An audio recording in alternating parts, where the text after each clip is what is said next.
The midday sun blazed high in a clear blue sky, casting a warm glow through the wide windows of Sam's Gas and Go. The small-town gas station, with its faded signage and modest shelves of snacks and drinks, was a quiet hub for locals and passing travelers. Sam, the owner and clerk, stood behind the counter, casually flipping through a worn paperback novel. At 38, he had lived a life that most of his customers couldn't guess from his unassuming demeanor. With his calm brown eyes and easy smile, he looked like just another small-town guy working a simple job. But there was steel beneath his surface. Years of lessons learned the hard way that had shaped the man behind the counter.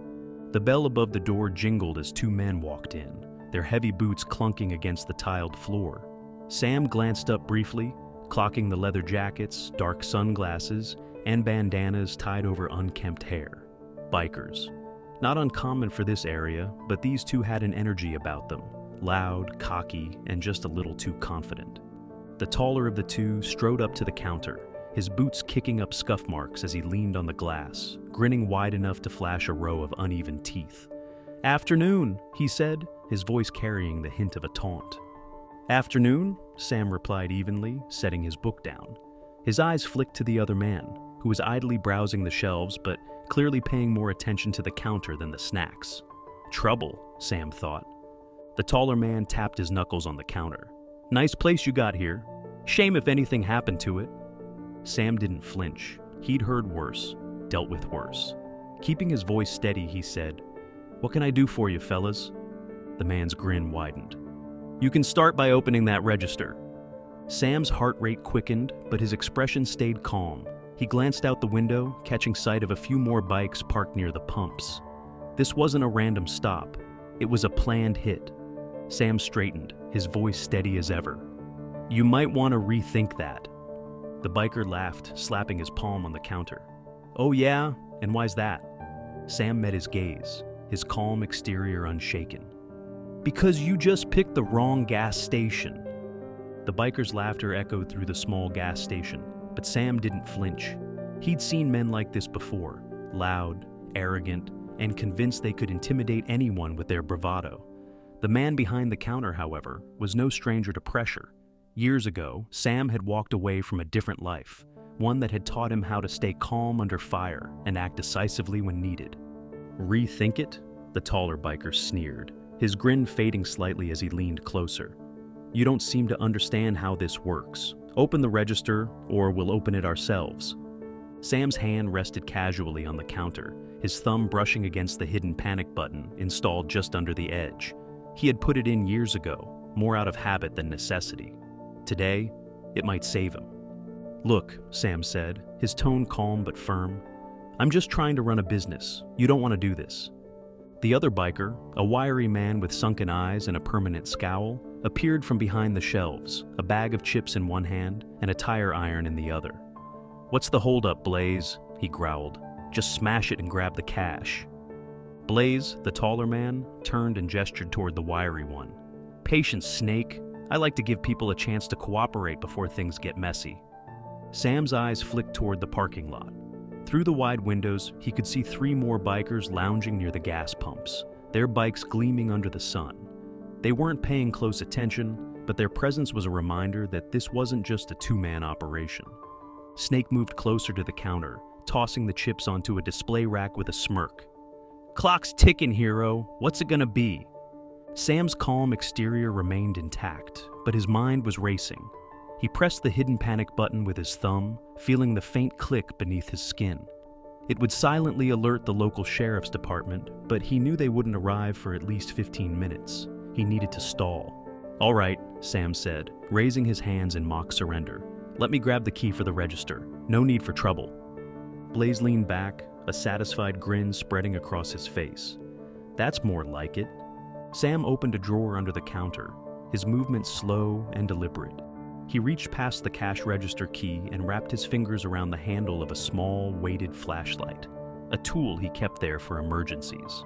Pulling it out, he placed it on the counter and reached for the register. "You're making the right choice," Blaze said, stepping closer. "Nice and easy." As soon as Blaze leaned over the counter to inspect the cash drawer, Sam struck.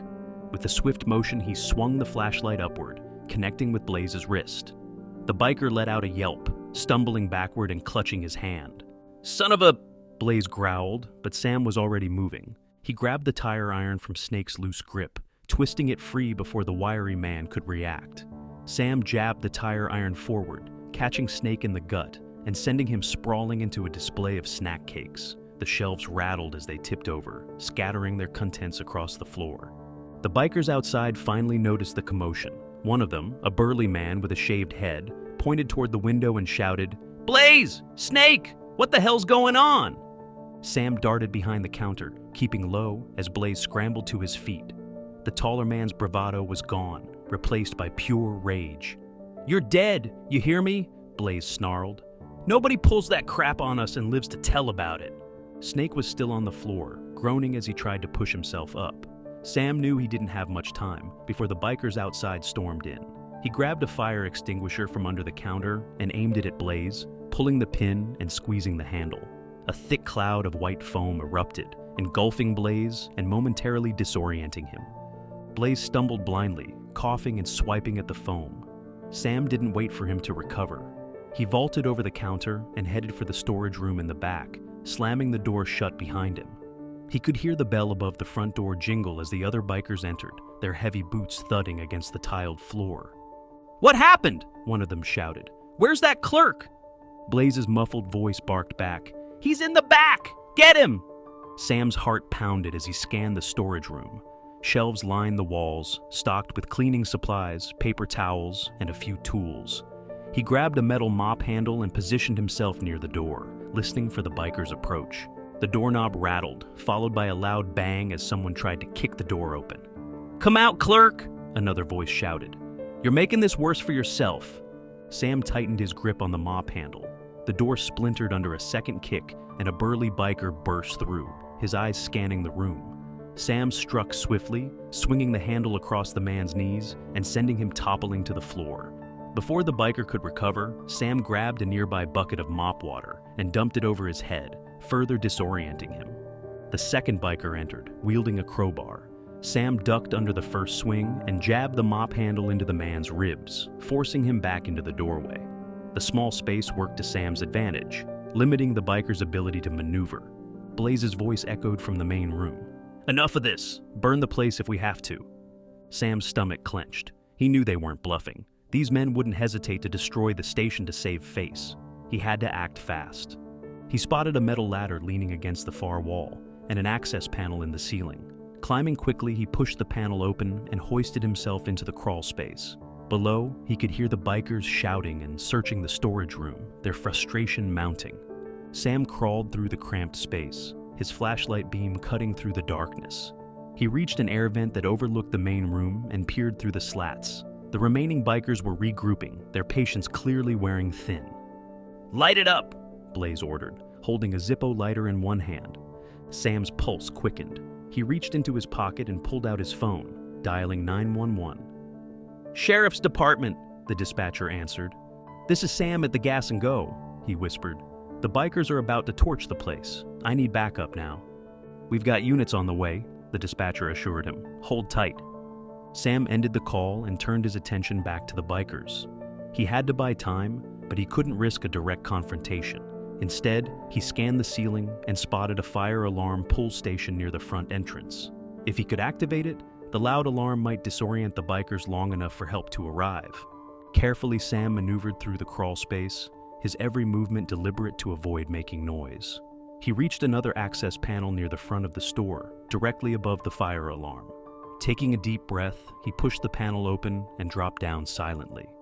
The bikers were focused on their makeshift fire-starting efforts, giving Sam the opening he needed. He pulled the alarm lever, and the station was instantly filled with a piercing siren. The bikers froze, startled by the noise. "What the hell?" Blaze shouted, spinning around. Before they could react, red and blue lights flashed outside the windows. The sound of sirens grew louder as the sheriff's cars pulled into the lot. Sam stepped back into the shadows, his heart pounding with relief as the cavalry finally arrived. The blaring fire alarm continued to echo through the gas station as the flashing red and blue lights from the sheriff's cars flooded the interior.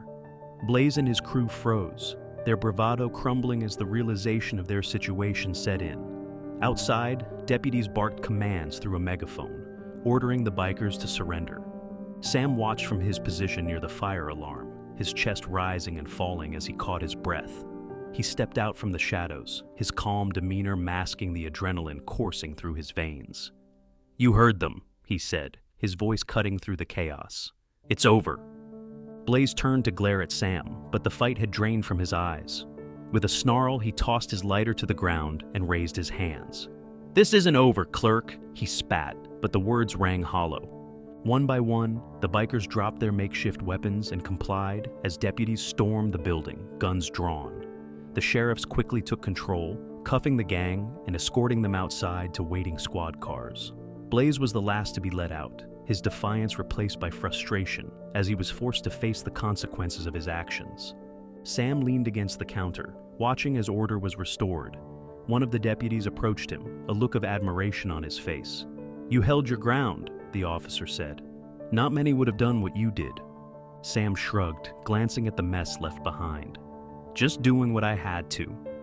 As the last of the bikers was driven away, Sam stepped outside to find a small crowd of neighbors and passers-by gathering near the parking lot. They cheered and clapped, some even shouting words of encouragement. For the first time in what felt like hours, Sam allowed himself a small smile. The sheriff walked over and extended a hand. "You stood up to some dangerous men today. We'll make sure they don't come back." Sam shook his hand, his grip firm. "I appreciate it. Just doing what anyone else would have done." As the sun began to set, Sam returned to the gas station, knowing he'd stood his ground and defended what was his. The bikers had picked the wrong gas station and learned their lesson the hard way.